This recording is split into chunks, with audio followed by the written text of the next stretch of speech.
So what we've got to do is make that change in those standards. That's where the shifts happen. It doesn't happen any other place. And I'll give you a very simple example.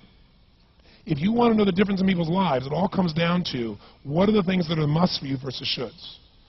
So let me tell you this. We said to have an extraordinary life, you got to have an extraordinary psychology, right? Extraordinary psychology means you got to live in an extraordinary state. To be in an extraordinary state, you got to condition your nervous system, your body, your physiology and focus to be at their best. Do you agree with this? Yes or no? Then to do that, though, you can do that. Why doesn't everybody? Not because you can't. We all have the ability. It's because of our standards.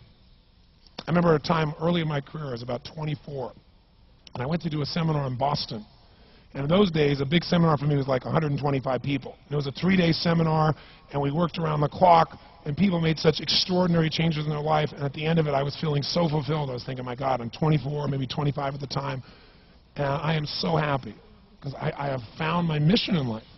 I'm doing what I love. It's making a difference in people's lives. This is extraordinary. So we finished about midnight on the Sunday night. And around midnight, you know, I'm still wound up, so I don't feel like going to bed. So I decided, okay, you know, let me take a walk here, and I decided to go through Copley Square. If you've been through Copley Square, you know it's a pretty neat place.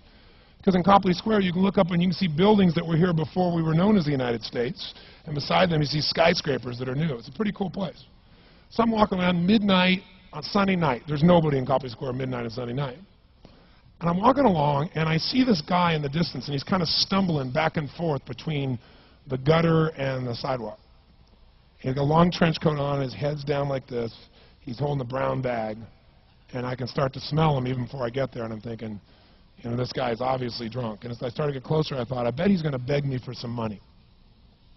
And sure enough, whatever you focus on life tends to happen, doesn't it? So sure enough, he gets real close to me, and I thought all of a sudden he wasn't going to do it, and all of a sudden he popped his head up. It was really weird. He went, "Mister!" He had this really bizarre-looking sounding voice. He went, "Mister, could you loan me a quarter?" And I thought, do I want to reward this behavior? And then I thought, I don't want him to suffer. Do you have this dilemma sometimes? Like, you know, I'm not here to judge. So years ago I finally decided I always just give. Even if the person's pulling a scam, that's for them to deal with. If I have the ability, then I give. And so I thought, but could I teach him something? So I asked him a question back. I said, is that all you want is a quarter? So he goes, yeah, just 1 quarter. 1 quarter changed my whole life. 1 quarter. I said, really? He said, yeah, 1 quarter. So I reached in my pocket, and I pulled out my money clip. And in those days, I was, you know, very young, just starting to succeed. And my original mentor was a man named Jim Rohn. I don't know, how many have heard of Jim Rohn? Anybody? Yeah, he's a great guy. And Jim told me, he said, Tony, look, you've come from a poor background. You got a poor psychology. You got to change it. He said, you don't have any money, so pretend you do. He said, start training your brain. Condition it. He said, go save all your money, get $300 bills, and put them on the outside of your money clip, even though you only have $5 in between them. So every time you put it out, you'll see that, you'll feel inspired, you'll feel better.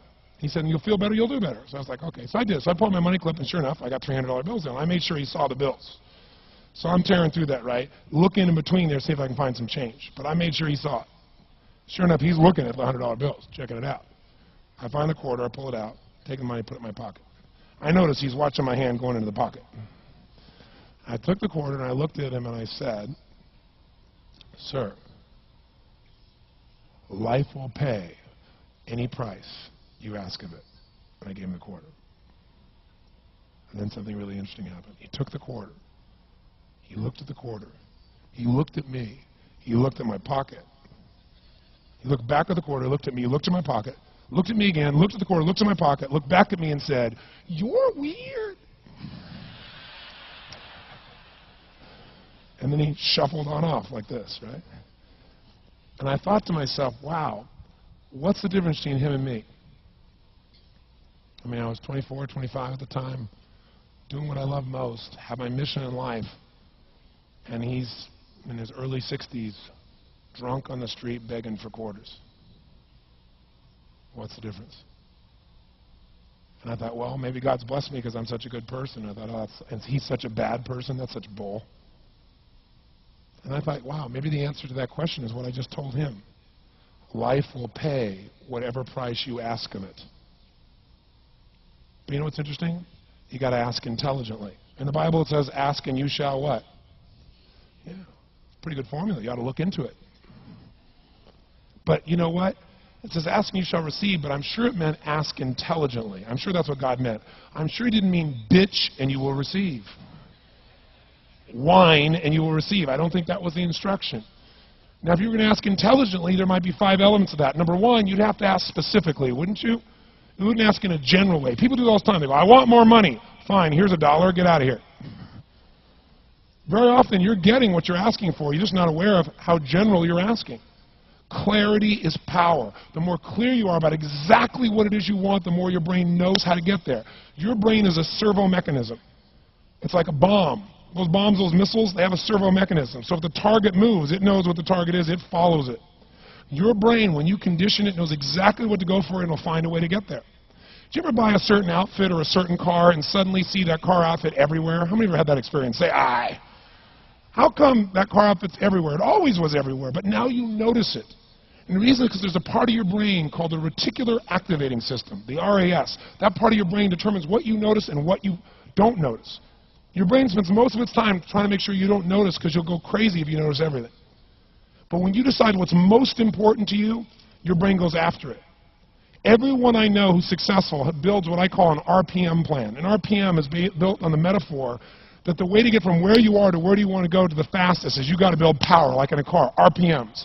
And the R stands for they know the result they're after. They know what they want precisely. If you don't know exactly what you want or you let yourself get beyond that into something general, you're not going to achieve it. Clarity is power. You've got to know the specific result you're after. What do you want?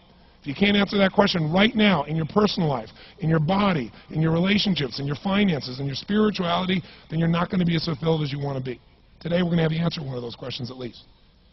The second part of it, you got to know P, why you're doing it. Because you know what? You may get a big goal. Someone says, I want to make $1 billion. I want to bring peace to the earth. Why? Because as soon as you come up with a goal, all the obstacles show up. And unless you've got enough emotional drive to break through that, you're never going to discover what it really takes. So you've got to get yourself past that. And the way to get past that is have enough reasons. Reasons come first. Answers come second. This man did not know what he wanted. He did not have enough reasons. To ask intelligently, you've got to ask specifically. To ask intelligently, you've got to know why you want it, have enough drive to make it happen, enough juice to make it happen. If you don't have enough reasons, you will not make it happen. And the M is, what is your massive action plan? What is going to get you to actually fall through? Because the first plan's not going to work and the second plan's going to work, so you better have enough plans that if the first two don't work, you still got something else. Otherwise, you're going to be having excuses why it didn't work. So asking intelligently requires that. So if we're going to be extraordinary in our results, we've got to be in an extraordinary state. We've got to know what we want, and we've got to go use it.